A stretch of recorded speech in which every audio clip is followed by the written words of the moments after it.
سلام يا معلم، فيديو جديد على قناتكم أحمد بالعيد للتكلم عن الإشاعات في ريال مدريد. يا خويا واش راه صاري؟ من أول ما خرجت إشاعات عن وجود بعض الخناقات داخل غرفة ملابس ريال مدريد ما حبيتش نعمل لكم فيديو، ما حبيتش نتكلم على هذا الشيء، لأنه أي فريق يخرج بموسم صفري ولا أي فريق تكون فيه مشاكل، تكون بعض المناوشات ما بين داخل غرفة الملابس اللاعبين، وأي لاعب ولا أي إنسان لعب كرة القدم على باله باللي يودي داخل غرفة الملابس يصراو بعض المشاكل ما بين اللاعبين، بصح تنحل في آخر اليوم ولا اليوم اللي بعده خلاص تنحل المشاكل. ولكن في هذا العام وفي هذا الموسم وفي ريال مدريد راه يحدث العكس، مش كما المواسم الماضيه اللي كان يحدث في المواسم الماضيه.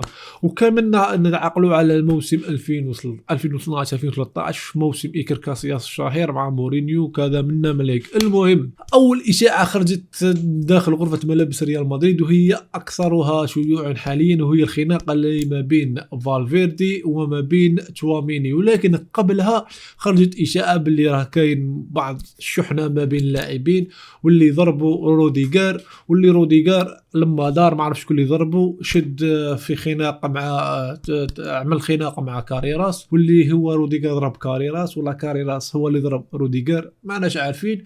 ولكن اللاعب كاريراس اخرج بيان في انستغرام واعتذر فيه وقال باللي من حلمي اللاعب في ريال مدريد وانا في بيتي ومنا، واعتذر وما على باليش. المهم بعدها بيومين واش يحدث؟ واش اللي صرا؟ الصحفي مولينا ولا ما على بالش اسمه، وهذا الصحفي ما عند ربي ما نبغيش ما نحبوش، ما على بالش جماهير ريال مدريد على راه يدعم بهذا الصحفي، والله ما عرفت. والحاجه اللي تعجبني في جماهير ريال مدريد انها ما تقدسش اللاعبين، النادي فوق الجميع، يحبوا النادي فوق الجميع، ما كاش لاعب كبير على النادي. المهم هذا الصحفي مولينا واش عمل؟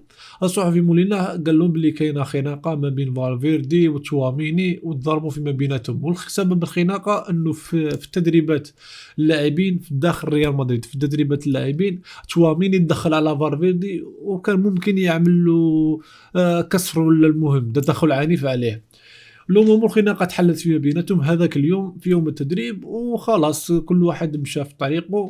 غدوه من ذاك ولا بعد غد في نفس في التدريب في تدريبات ريال مدريد حدثت ايضا اشتباكات ما بين اللاعبين، وحدث خناق ما بين فالفيردي وتشواميني، اللي يقول لك انه فالفيردي هو اللي ضرب تشواميني يرد عليه ضربه بالكوع ولا ضربه للراس وطاح على راسه، واللي صار له ارتجاج في المخ وتم نقله للمستشفى وحدث له فقدان الذاكره مؤقت. المهم بعدها ريال مدريد خرج ببيان واللي اول مره في التاريخ ملي انا نعقل نحكي لك ملي انا نعقل اول مره في التاريخ ريال مدريد يخرج بيان، يدير بيان رسمي يتكلم فيه عن الحادثه هذه ويقول لك انه راح يعمل او راح يدير تدبيرات ولا يدير اجراءات في حق اللاعبين، وانه رسميا ما همش رايحين يلعبوا الكلاسيكو، وانه فالفيردي راح يغيب على 3 مباريات المتبقيه، اي انه خلاص الموسم انتهى.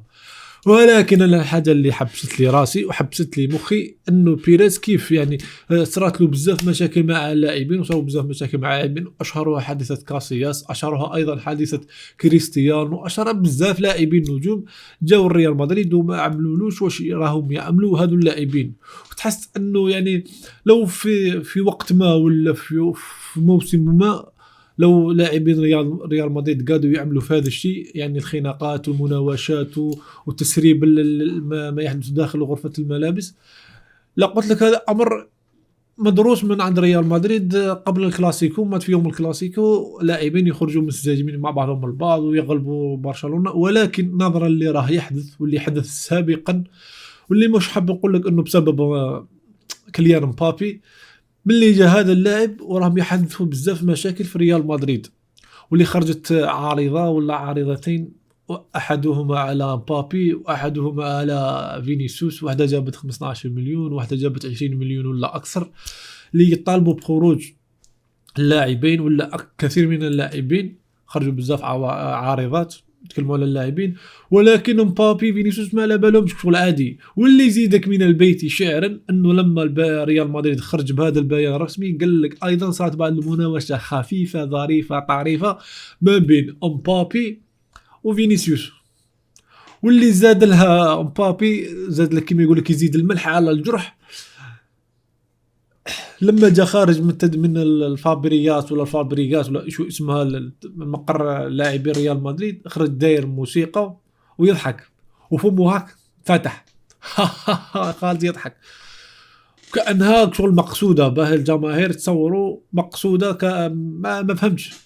وهذه الأمور كلها خابدة تخرج لما خرجت بعض الإشاعات أنه ممكن يجي مورينيو يدرب هذا الفريق، واللي ما قبل كنت ضد انه مورينيو يجي، ولكن حاليا انا اظن انه لازم يجي مدرب من طينه مورينيو ولا من طينه كونتي اللي هما مدربين تصادميين، يعني يجي يتكلم مع اللاعب مباشره، انت ما تلعبش اليوم وبرا عليا، روح تروح ودير وشك باغي دير، انت اروح تقعد طابوري، انت تبقى في الدكه طول حياتك، تبقى دكه حتى وين تسقم روحك.